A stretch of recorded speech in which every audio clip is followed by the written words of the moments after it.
สู้ๆนะถนอม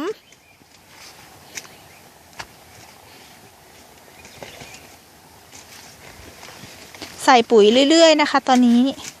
อันนี้คือสวนถั่ว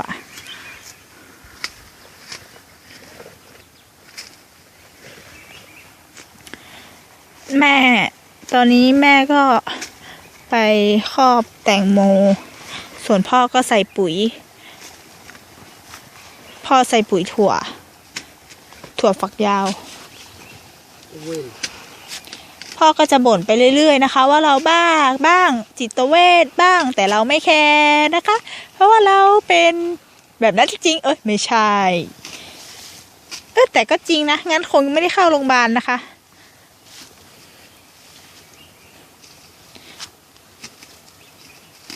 แต่เราจะไม่เป็นอีกแล้วนะคะเพราะว่าอาหารโรงพยาบาลไม่อร่อยเลยนะคะแล้วก็เปลืองตังค์ด้วยนะคะถ้าแม่ไปเฝ้าที่โรงพยาบาลเดี๋ยวกุมภานี้เราจะเดินทางไปพัทยานะคะพาแม่ไปเที่ยวหาแหม่มนะคะไม่รู้ว่าพ่อจะไปหรือเปล่านะคะเพราะว่ามันมีปัญหาเรื่องเงินนะคะเราก็จะเดินตามคุณถนอมไปเรื่อยๆนะคะจนกว่าจะเสร็จนะคะ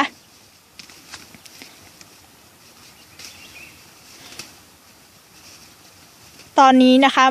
เราอย่าไปแย่เขามากนะคะเพราะว่าเขายังไม่ได้ดื่มเหล้านะคะถ้าเขาดื่มเหล้าแล้วเขาจะพูดออกมาเยอะแยะมากมายประมาณนี้ตอนนี้เขากำลังฉุนเฉียวอยู่นะคะเพราะเขาเหนื่อยมากนะคะเขาเหนื่อยมาทั้งวันแล้วนะคะวันนี้ทำงานตากแดดนะคะหาเงินให้ลูกเรียนนะคะลูกก็แสนจะดีนะคะตั้งใจเรียนดีนะคะสอบตกบ้างนะคะผ่านบ้างนะคะคาบเส้นก็มีนะคะเราว่าไปตามความเป็นจริงค่ะเราไม่ได้เอาหลักเขาเรียกว่าอะไรอะคะเราเอาหลักอะไรอะหลักความเป็นจริงในชีวิตประจำวันมาพูดกันเนาะพ่อก็จะถอนหญ้าไปด้วยนะคะแล้วก็จะเอาปุ๋ยใส่เข้าไปนะคะเพราะว่าถ้าเราไม่ถอนหญ้านะคะหญ้ามันก็จะไปดูดสารอาหารจากถั่วมาหมดเลยนะคะถั่วของเราก็จะไม่ฝักสวยฝักก็จะไม่สวยนะคะดูอย่างอันนี้เริ่มออกแล้วเห็นไหมฝักยาวมากเลยโลเท่าไหร่นะพ่อมาทัวโลต่อเด้ไม่ตอบแสดงว่าเขากำลังหงุดหงิดอยู่นะคะว่าถ่ายหับมึงหยังเองนะคะ งั้นแค่นี้ก่อนแล้วกันเนาะไปดูแม่บ้างดีกว่างั้นอะเดี๋ยวรอให้ถึงสุดปลายอันนี้ก่อน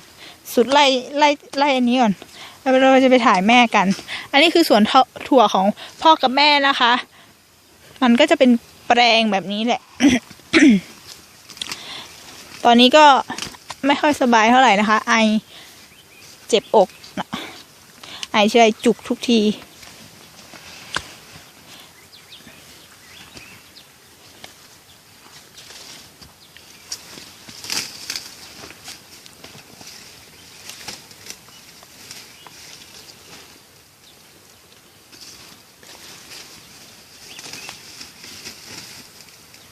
ความจริงแล้วนะคะพ่อเป็นคนที่ขยันทำงานนะคะแต่ว่าเขาจะติดมวยนิดหน่อยนะคะช่วงวันเสาร์เขา